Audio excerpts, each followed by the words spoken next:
बिस्मिल्लाहिर्रहमानिर्रहीम। क्या आप जानते हैं कि शौहर और बीवी के रिश्ते को मजबूत रखने के लिए सबसे अहम चीज़ क्या है?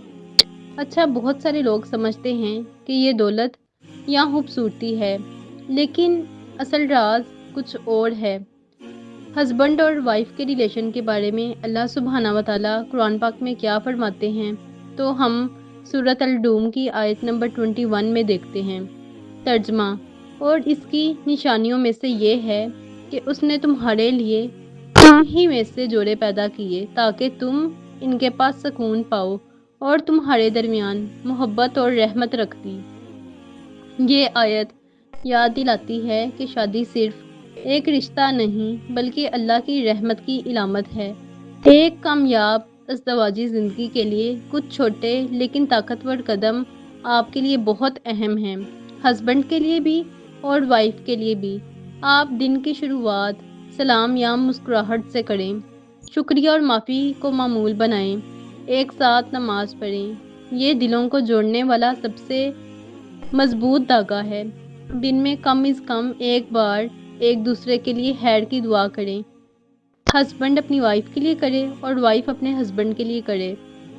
याद रखें, खुशहाल घराना वो है जहां दिल एक दूसरे के करीब हों, ना कि सिर्फ छत एक हो। रिश्ते को जन्नत बनाने के लिए ये 5 बातें आप अपने दिल में बिठा लें। नंबर 1, मोहब्बत और सुकून। शौहर और बीवी एक दूसरे के लिए सुकून का सोर्स हैं।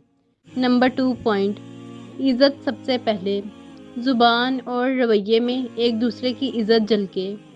नंबर 3 पॉइंट, छोटी खुशियाँ बांटना। एक कप चाय, एक तारीफ, छोटे लम्हे दिल जोड़ देते हैं। नंबर 4 पॉइंट, गुस्सा कम और सब्र ज़्यादा। इख्तिलाफ के वक्त नरम बात और सब्र सब कुछ बदल देता है।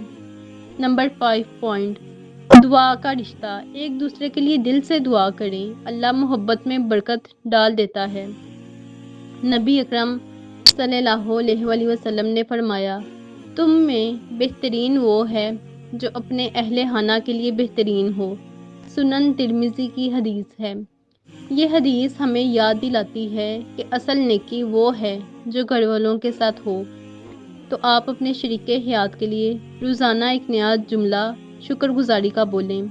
ये छोटा सा अमल बड़े दिलों को बदल देता है और आपके रिश्ते को मजबूत करता है। आज ही अपने शरीके हयात के लिए दिल से एक दुआ करें। छोटे से लफ्ज़ और सच्ची दुआ, यही दिलों को जोड़ने वाला सबसे बड़ा अमल है। जब घर के दिल जुड़ जाएं, तो पूरी दुनिया जन्नत बन जाती है। आपका हर मुस्बत कदम आने वाली नस्लों के लिए भी बरकत का सबब बनेगा। आज के रिमाइंडर से अगर आपने कुछ सीखा है तो कमेंट बॉक्स में ज़रूर बताएं। और अगर आप मेरे चैनल पर फर्स्ट टाइम आए हैं तो इसको सब्सक्राइब करें, लाइक करें और फ्रेंड्स एंड फैमिली मेम्बर्स के साथ शेयर कीजिए। जज़ाकल्लाह।